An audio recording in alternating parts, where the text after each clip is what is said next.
Amma ba'du fa'udzu billahi minasyaitonir rajim. Bismillahirrahmanirrahim. Qala Allah Ta'ala fil Qur'anil Karim, a'udzu billahi minasyaitonir rajim. Alladzina atainahumul kitaba yatlunahu haqqa tilawatih. Ulaika yu'minuna bihi wa may yakfur bihi fa ulaika humul khasirun. Hadirin wal hadirat sidang salat subuh yang dimuliakan Allah Subhanahu wa taala. Alhamdulillah, pada kesempatan pagi hari ini Jemaat Ahmadiyah Medan dan juga Belawan telah melakukan rangkaian kegiatan kerohanian.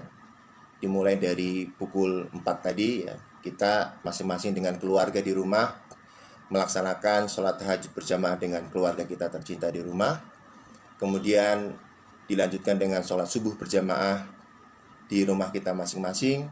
Dan saat ini kita melaksanakan kegiatan darah subuh dan juga ta'limul Quran ya, bersama-sama juga di rumah kita masing-masing. Insyaallah ta'ala setelah darah subuh ini kita akan berdoa, karena momentum pada hari ini adalah bertepatan dengan Dirgahayu kemerdekaan Republik Indonesia. Insyaallah ta'ala kita akan berdoa bersama untuk negara kita tercinta Indonesia.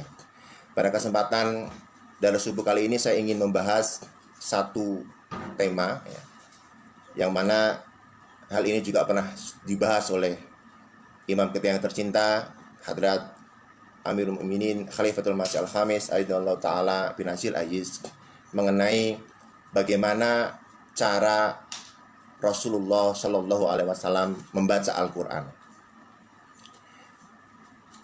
Surah yang tadi saya tilawahkan adalah surah Al-Baqarah ayat 121, yang mana Allah Subhanahu wa taala berfirman, alladzina atainahumul kitaba, orang-orang yang kepada mereka kami berikan Alkitab, yatlunahu haqqa tilawatih, dan mereka membacanya dengan haqqa tilawatih, dengan bacaan yang sebenarnya, bacaan yang hakiki ya. Ulaika yu'minuna bihi, mereka itulah ya, orang-orang yang beriman kepadanya. Wa may yakfur bihi, dan barang siapa ingkar kepadanya, fa ulaika humul khasirun, maka mereka itulah orang-orang yang merugi. Hadrat Khalifatul Masih Al-Khamis Aidallahu Ta'ala bin Hasil Aziz, beliau menjelaskan mengenai makna haqqa tilawati, membaca Al-Quran dengan bacaan yang sebenarnya. Maksudnya adalah beliau menjelaskan di sini, yakni haqqa tilawati di sini adalah kita membaca Al-Quran bukan hanya sekedar membacanya, membaca teksnya ya, tetapi kita juga melakukan perenungan-perenungan. Kita juga merenungkan ya, apa perkara-perkara yang diperintahkan oleh Allah Subhanahu wa taala, lalu kita laksanakan dengan totalitas, dengan sepenuh hati, tanpa lagi bertanya-tanya. Begitu itu perintah Allah Subhanahu wa taala, kita melaksanakannya dengan secara sempurna, dengan upaya yang terbaik kita. Nah, kemudian perkara-perkara yang memang kita dilarang untuk melaksanakannya, kita tidak boleh untuk melaksanakannya, maka kita pun harus dengan sepenuh hati, dengan totalitas ya, dengan upaya terbaik kita mengamalkannya dengan sebaik-baiknya. Ini yang Hadrat Khalifatul Masih Al-Khamis sampaikan. Dan juga haqqa tilawati di sini juga bermakna setelah melakukan perenungan, membaca kemudian melakukan perenungan, kita diminta juga untuk mengamalkannya atau beramal soleh. Ini yang beliau sampaikan di sini. Jadi haqqa tilawati, yang beliau sampaikan di sini ya, beliau mengutip sebuah hadis yang luar biasa di sini ya, bahwa ada nasihat yang mulia Rasulullah Shallallahu Alaihi Wasallam mengenai bagaimana kita harus membaca Al-Quran ini dengan sebaik-baik, bagaimana kita harus menempatkan kedudukan Al-Quranul Karim dalam kehidupan kita. Beliau bersabda mengutip dari satu hadis yang diriwayatkan oleh Hadrat Abu Ubaidah Maliki radhiyallahu taala anhu ya. Rasulullah bersabda, wahai ahli Quran, janganlah tidur ya sebelum kalian membaca Al-Quran, dan lakukanlah tilawat Al-Quran siang dan malam sebagaimana seharusnya tilawat itu dilakukan, dan sebarkanlah ajarannya, dan bacalah dia dengan suara yang merdu, dan renungkanlah selalu apa pokok ajaran yang terkandung di dalamnya, supaya kalian mendapatkan kejayaan. Nah, di sini ada highlight di sini dalam hadis ini ya, bahwa kita diminta untuk ya mengamalkan ya ajaran ini, ya ini membaca Al-Quran ya sebelum kita tidur ya. Kemudian menilawatkan atau membaca Al-Quran siang dan malam sebagaimana seharusnya tilawat itu dilakukan. Dan ada petunjuk lagi ya yang disampaikan oleh Rasulullah SAW bahwa kita diminta untuk menyebarkan ajarannya, berdakwah. Di sini ada unsur dakwah di sini, ada unsur tablik di sini, menyampaikan ajaran Al-Quran kepada yang lain. Nah, kemudian kita juga diminta untuk membaca Al-Quran dengan suara yang merdu. Ya, jadi tidak sembarangan kita membaca Al-Quran juga dengan suara yang merdu, dengan suara yang indah. Makanya kalau di dalam Al-Quran itu kan, kalau kita mengenal ya, ada seni membaca Al-Quran itu memang disunnahkan ya.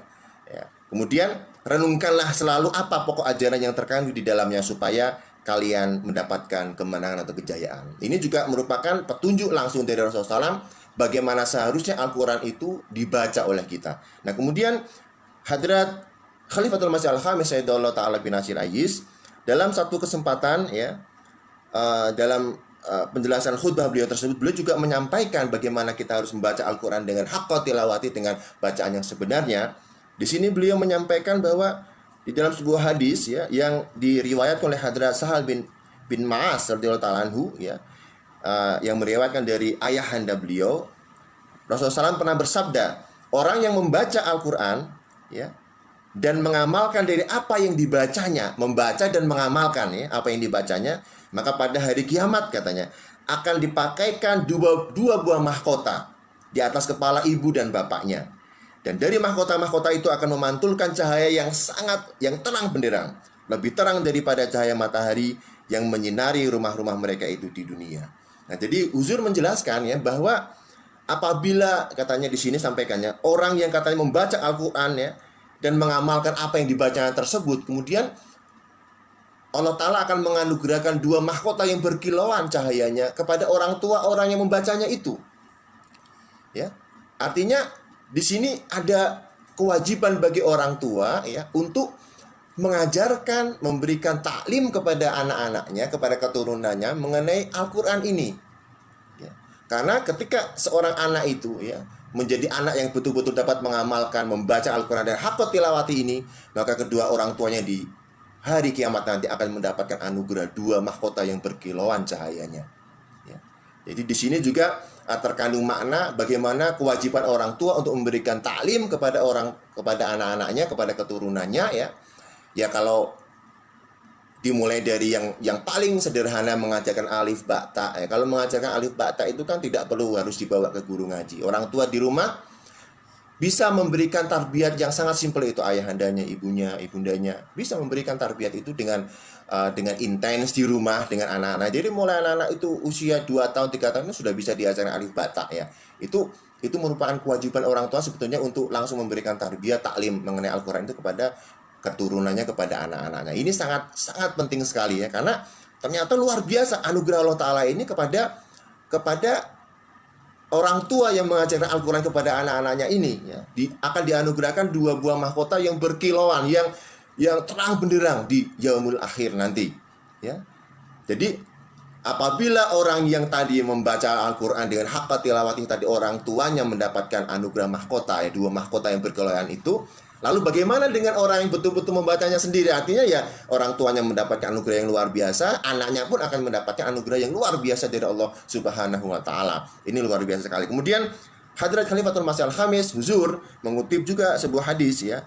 Di sini yang diriwayatkan oleh Hadrat Ummul Mukminin ya, Hadrat Aisyah radhiyallahu ta'ala anhu. Satu riwayat beliau menyampaikan di sini bahwa orang yang membaca kitab suci Al-Quran dan dia adalah seorang hafiz, seorang yang hafal Quran ya, di hari akhirat nanti ia akan duduk bersama orang-orang yang sangat mulia dan sangat terhormat ya.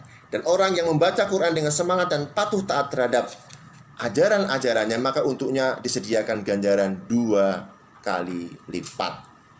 Nah, ini stepsnya naik lagi. Tadi kalau ketika orang tua harus mengajarkan anak-anaknya secara sederhana mengenai membaca Al-Quran ya, yang dari alif ba ta. Tapi di sini juga ketika seseorang itu hafiz Quran, di sini derajatnya itu di yaumul akhir nanti akan ditempatkan bersama dengan orang-orang mulia yang lain, dengan para sahabat dan lain sebagainya ya, dan akan mendapatkan ganjaran 2 kali lipat di atas upayanya tersebut.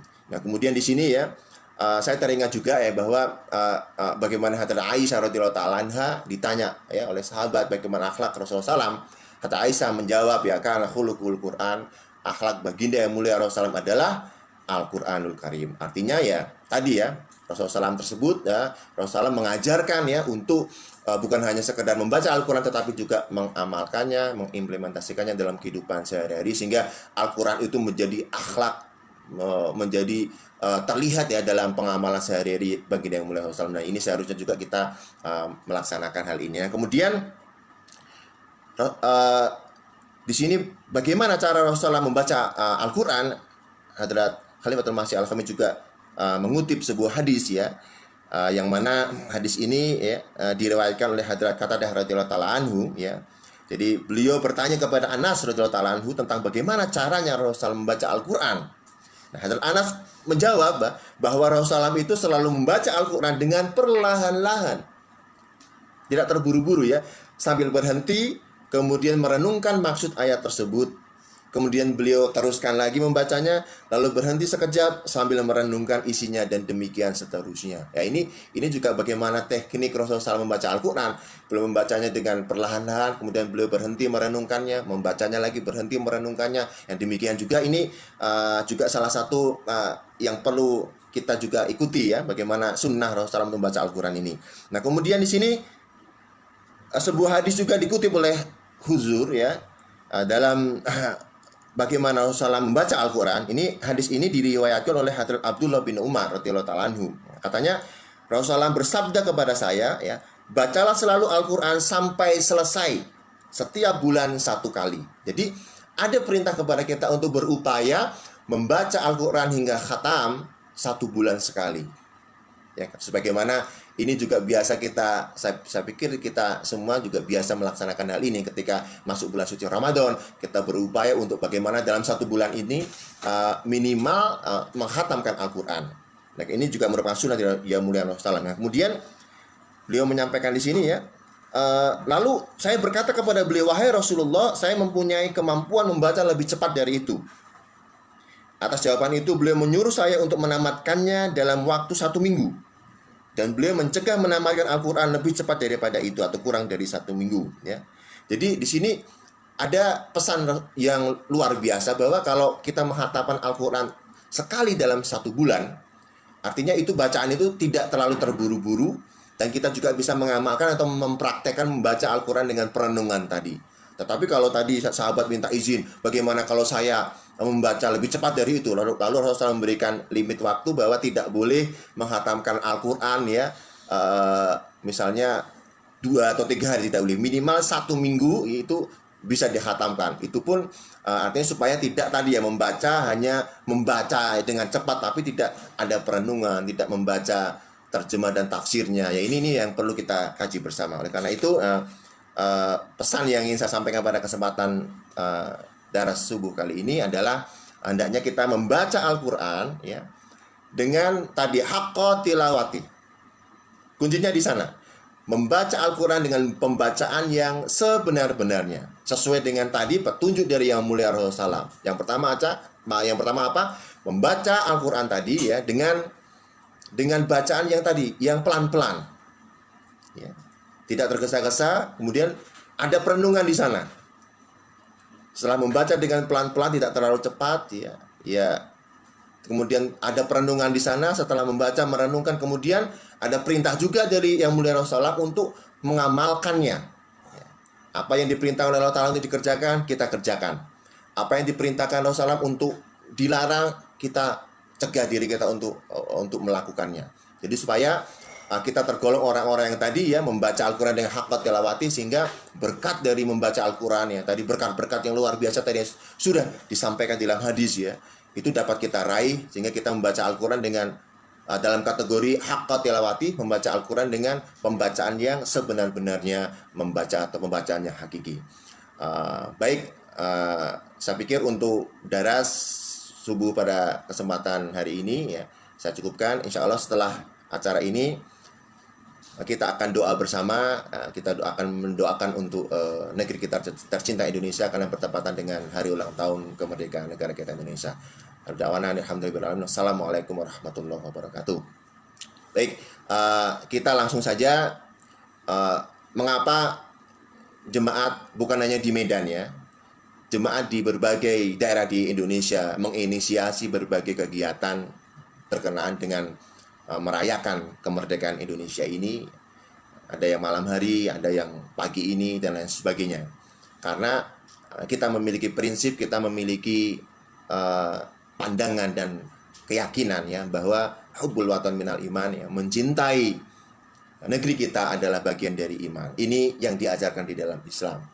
Di dalam sebuah kesempatan Hadrat Sayyidina Ali radhiyallahu ta'ala beliau menyampaikan ya, Umiratil Buldan ya, bihubbil auton, bahwa satu negara, satu negeri itu akan dimakmurkan dengan kecintaan kepada negerinya. Ketika orang-orang sudah mencintai negaranya, ketika penduduknya mencintai negaranya, mereka akan berupaya yang terbaik ya, untuk berbuat sesuatu, berbuat yang terbaik untuk negerinya tercinta. Jadi wajar ya ketika Hadrat Ali menyampaikan bahwa satu negeri itu dimakmurkan dengan kecintaan kepada negaranya itu oleh orang-orang yang tinggal di dalamnya. Oleh karena itu pada kesempatan ini kita, meskipun dalam kondisi yang penuh keterbatasan karena kita tidak bisa berkumpul bersama, tapi kita tetap tidak kehilangan momentum itu ya. Di rumah kita masing-masing ya, kita duduk bersama keluarga, dan pada saat ini ya,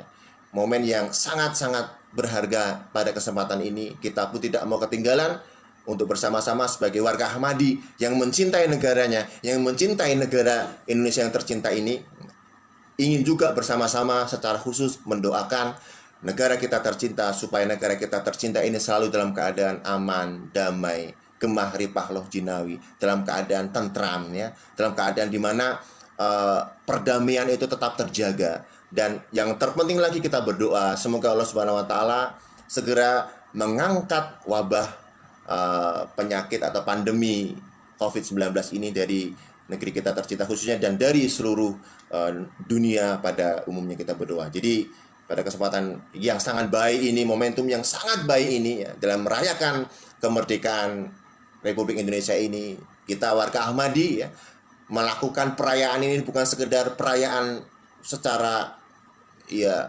artinya secara lahiriah, tetapi secara spiritual juga ya. Dari mulai kita tadi bangun tahajud, kita kita bangun dan berdoa, mendoakan negara kita tercinta, dan serangkaian acara doa ini kita juga akan mempersembahkan doa kita ini ya untuk kemakmuran, untuk kedamaian, ya, untuk ketentraman negeri kita tercintanya. Mari kita berdoa bersama, ya, semoga Allah Subhanahu wa taala juga ya menganugerahkan apa yang menjadi keinginan kita bersama ya, bahwa negeri kita tercinta ini menjadi negeri yang memang menjadi cita-cita kita semua ya, menjadi negeri yang tadi saya sudah sampaikan gemah ripah loh jinawi dan berprogres ya, negeri yang betul-betul ya merdeka dari kebodohan, merdeka dari intoleransi ya, merdeka dari segala hal yang memang itu membuat saat ini kita masih belum merdeka. Tetapi kita berdoa semoga negara kita ini dapat betul-betul merayakan kemerdekaan yang hakiki ya, di mana hak-hak seluruh warganya ya dapat betul-betul ya dipenuhi ya. Dan juga kita juga sebagai warga negara yang baik dapat memenuhi kewajiban kita sebagai warga negara Indonesia yang baik dengan sebaik-baiknya. Mari kita berdoa bersama. Al-Fatihah. A'udzubillahi. Bismillahirrahmanirrahim. رب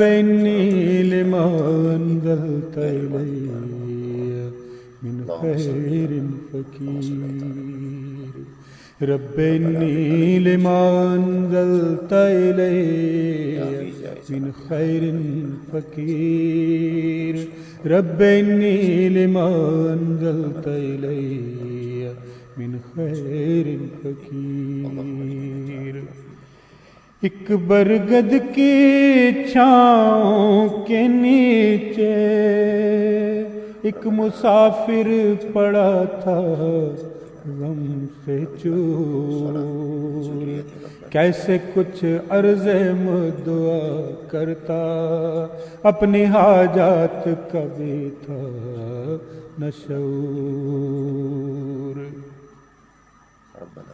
एक बरगद की छाँव के नीचे एक मुसाफिर पड़ा था गम से चूर, कैसे कुछ अर्ज़े मुद्दुआ करता, अपनी हाजात कभी था न शऊर। दिल से बस एक ही दुआ उठी। Amin amin amin. Akhiru da'wana alhamdulillahirabbil alamin. Wassalamualaikum warahmatullahi wabarakatuh. Dirgahayu Republik Indonesia yang ke-75 merdeka.